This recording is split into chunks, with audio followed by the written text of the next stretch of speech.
caros alunos do curso Técnico em Meio Ambiente. Hoje iremos dar início à nossa aula 2 sobre riscos ocupacionais, medidas preventivas contra acidentes e noções básicas de combate a incêndio. O objetivo da nossa aula será estudar os riscos ocupacionais e as medidas de proteção utilizadas para a proteção dos trabalhadores e apresentar noções básicas de controle a incêndios. A legislação brasileira entende como riscos ocupacionais os agentes presentes no ambiente laboral com a capacidade de causar algum dano ao trabalhador. Podem ser classificados como riscos laborais 4 grupos de risco, sendo eles riscos físicos, riscos químicos, riscos ergonômicos e riscos de acidente. Dentre os riscos ocupacionais, a norma regulamentadora número 9 define os agentes em 3 grupos: agentes físicos, químicos e biológicos como pertencentes aos riscos ambientais. Esses elementos podem ser divididos em 5 grupos e cada um deles vão apresentar uma cor específica que será identificado e transcritos no mapa de risco. Na tabela ao lado, vocês percebem os 5 grupos de risco que são distribuídos por cores diferentes, onde o risco físico ele tem a cor verde, o risco químico com cor vermelha, o risco biológico de cor marrom, o risco ergonômico de cor amarela e o risco de acidente de cor azul. O risco físico ele é dividido em vários subgrupos, como ruídos, vibrações, radiações ionizantes, frio, calor, umidade ou pressões anormais. O risco químico ele é subdividido em poeira, fumos, névoas, neblinas, gases, vapores ou substâncias compostas ou produtos químicos em geral. Os riscos biológicos em geral são os micro-organismos, como vírus, bactérias, protozoários, fungos, parasitas ou bacilos. Os riscos ergonômicos podem ser subdivididos em esforço físico intenso, levantamento e transporte manual de peso, exigência de postura inadequada, controle rígido de produtividade, imposição de ritmos excessivos, trabalho em turnos dificultosos como o turno da noite, jornadas de trabalho prolongadas, monotonia e repetitividade ou outras situações causadoras de estresse físico e ou psíquico. O grupo relativo aos riscos de acidente pode ser subdividido, fazem parte desse grupo o arranjo físico inadequado, as máquinas e equipamentos sem proteção, eletricidade, iluminação inadequada, ferramentas inadequadas ou defeituosas, probabilidade de incêndios ou explosão, armazenamento inadequado, animais peçonhentos ou outras situações de risco que poderão contribuir para a ocorrência de acidentes. Para a realização do mapa de risco é necessário um mapeamento da área de trabalho. Esse mapeamento é feito pela Comissão Interna de Prevenção de Acidentes, a CIPA, que deverá percorrer todos os ambientes buscando informações dos trabalhadores acerca de situações de risco de acidente de trabalho. Após essa fase, os riscos deverão ser classificados e mensurados a partir do grau e do tipo, e caracterizados graficamente no mapa de risco através das cores padronizadas e círculos. Agora, eu gostaria que todos entendessem a diferença entre os conceitos perigo e risco. Perigo é qualquer elemento potencialmente causador de dano, e risco é a possibilidade elevada ou reduzida de alguém sofrer algum dano provocado pelo perigo. Na imagem, vocês percebem 2 situações. O leão em seu habitat natural. O leão por si só não vai conferir nenhum risco, mas ele é um perigo iminente. Já na outra situação, nós temos um domador que está tentando domar esse animal, o leão. Então, esse domador ele está sendo submetido a um risco que vai ser provocado pelo perigo, que é no caso o leão. Toda empresa ela é obrigada a implantar o Programa de Prevenção de Riscos Ambientais. Esse programa visa fazer com que o trabalhador ele tenha uma seguridade sobre os riscos ambientais que possam ser provocados no seu ambiente de trabalho.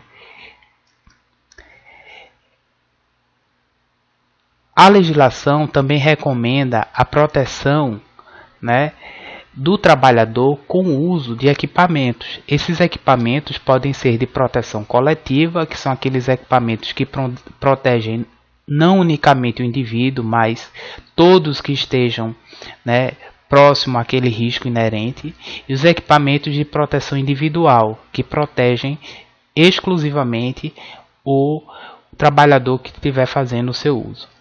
Os equipamentos de proteção individual e os equipamentos de proteção coletiva devem ser obrigatoriamente fornecidos pela empresa ao trabalhador. Caberá aos empregados, segundo o artigo 158 da Consolidação das Leis Trabalhistas, o uso desses equipamentos que serão fornecidos pela empresa. Segundo a norma regulamentadora número 6, a recomendação adequada dos EPI na empresa deverá ser realizada pelo Serviço Especializado em Engenharia de Segurança e Medicina do Trabalho, bem como a participação da Comissão Interna de Prevenção de Acidentes, CIPA, e dos trabalhadores usuários.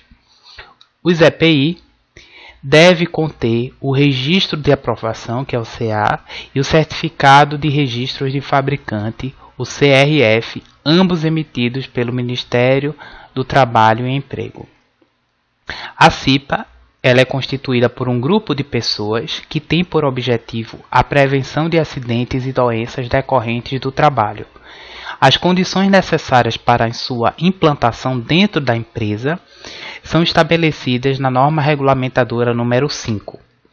Todas as empresas são obrigadas, por lei, a ter uma CIPA, sendo dimensionada de acordo com os riscos ocupacionais presentes na empresa e o número de empregados.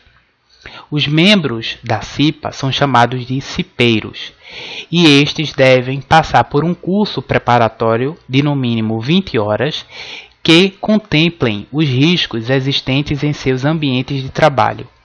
A legislação prevê que os membros da comissão da CIPA, representantes dos empregados, tenham estabilidade provisória dentro da empresa de 2 anos.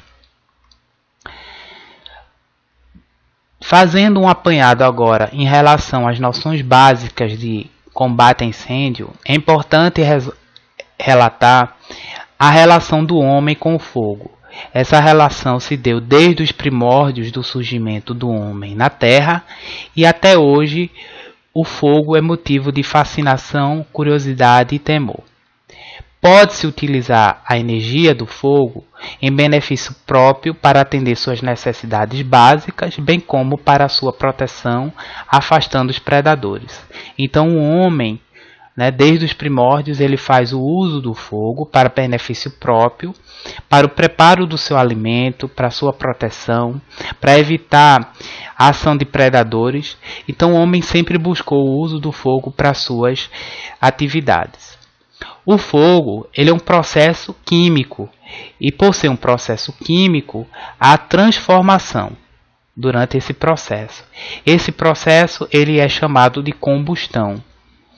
A combustão é uma reação química, como eu havia dito, de oxidação, e as suas propriedades se dão através da liberação de gases, fumaças, calor e luz. Na imagem abaixo vocês observam o triângulo do fogo. Ou seja, para que ocorra a reação química é preciso a ação de 3 agentes. O oxigênio, que vai permitir a combustão, o oxigênio está presente na atmosfera. O calor, que é provocado pela reação química, onde há a reação de combustão, vai haver a liberação de calor. E o combustível, que é o elemento que vai alimentar a combustão. Não há uma lei específica no Brasil que estabeleça regras de prevenção e proteção contra incêndios. Contudo, A Associação Brasileira de Normas Técnicas, a ABNT, juntamente com algumas leis estaduais, tentam normatizar algumas ações de combate a incêndio. Os incêndios podem ser de diversos tipos, daí a importância de saber quais são os elementos envolvidos na situação, pois as soluções para o combate do incêndio podem ser diferentes. Eliminando um dos 3 elementos do triângulo de fogo, haverá interrupção do processo da reação química, que é a combustão. A extinção do incêndio pode ser realizada através das ações de retirada do material combustível, resfriamento ou abafamento. Então, como vocês podem ver na imagem, a primeira situação apresentada está havendo a retirada de um dos elementos do triângulo do fogo, que é o combustível. Ou seja, a pessoa da imagem ela está retirando todos os elementos que podem servir como comburente para que haja a ocorrência do fogo. A segunda situação está havendo o processo de extinção do calor através da liberação de água diretamente no foco de incêndio. E a terceira situação se refere ao processo de abafamento, onde está ocorrendo a extinção, a diminuição do oxigênio durante o processo da reação química da combustão. Quanto às classes de incêndio, podemos dividi-la em 3 tipos: a classe A, a classe B e a classe C. A classe A é referente ao incêndio provocado por materiais como madeira, papelão e tecidos. A classe B é provocado por líquidos inflamáveis, como gasolinas, óleos, tintas, lubrificantes, vernizes. E a classe C é oriunda de equipamentos elétricos, como os transformadores, motores e todos aqueles equipamentos que são alimentados por corrente elétrica. Quanto aos tipos de extintores, de acordo com os vários tipos de classe de incêndio, a classe A, ela é o tipo de extintor adequado para o combate, é o extintor à base de água, pois ele vai ocasionar o resfriamento, certo, do material que está sofrendo a combustão. Na classe B, que são os incêndios provocados por líquidos inflamáveis, os extintores mais adequados para o combate ao incêndio é aqueles que é constituído de gás carbônico, pó químico seco ou espuma. Já a classe C, os tipos de extintores mais adequados são aqueles formados por gás carbônico e pó químico. Desejo a todos bons estudos e qualquer dúvida estamos à disposição.